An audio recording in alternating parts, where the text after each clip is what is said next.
Now, we live in rather amazing times.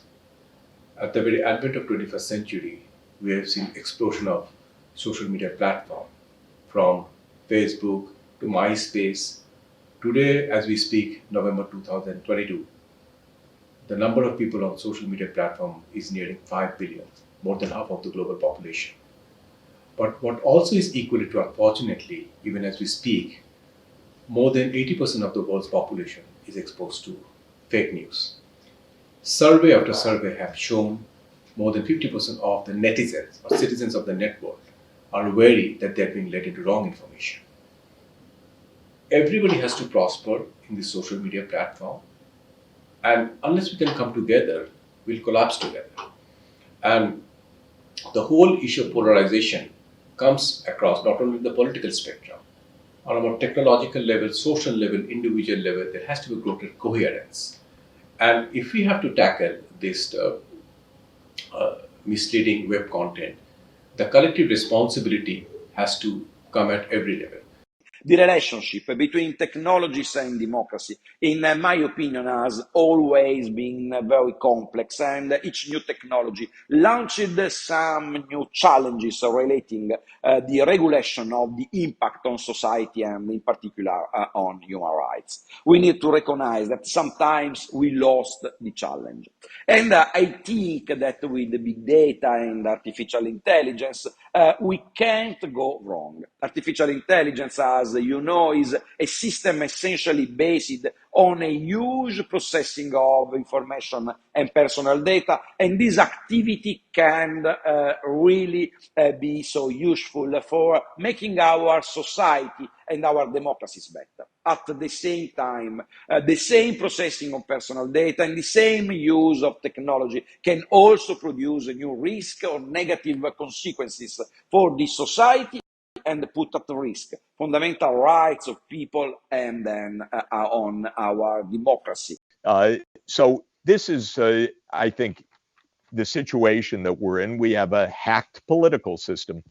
We have lost public control. One of the things that I've been doing for the past 20 years is tracking the difference of public opinion and legislative outcomes. That's part of the hacking. You know, the American public, little weird, but not so weird as you would think. And on most issues, 70% normal, I would say. And we have pretty significant majorities for fighting climate change, for example, for getting money out of big politics, for taxing the rich more, for staying out of wars. But that's not what we do in our politics. That's what I mean by the hacking of our democracy. It's not that the public's crazy. It's that the political system is controlled and manipulated. The reason Americans don't trust our government is that it's not trustworthy. If we want to have trust, we have to be trustworthy. That's the main point. Trustworthy means telling the truth, in my view. Exist. Propaganda and weaponized misinformation have existed for a long time.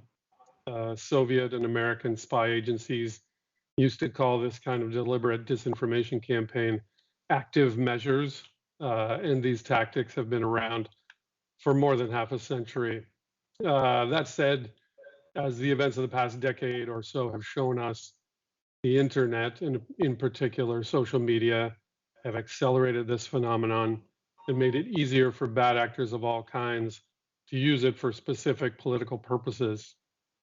In that sense, I think the internet is not the fire, it is the gasoline that helps the fire spread. Internet governance inevitably runs into ideological differences and visions of the internet and the future we desire. Concepts range from Silicon Valley's open internet and its motto that data wants to be free to Washington's market-based internet. If data is the new oil, then let's drill it. The European model, we would like to control this if we can figure out how to do it. And the Chinese model is we are going to control this firmly. And of course, Russia's not much of ideology, but strategy as a spoiler by spreading this and misinformation aimed to disrupt the international order. This is a significant moment as decisions about the internet governance is coming under renewed scrutiny. And the outcome could be determinant, not just for the technology, but also for our democratic values and lifestyle.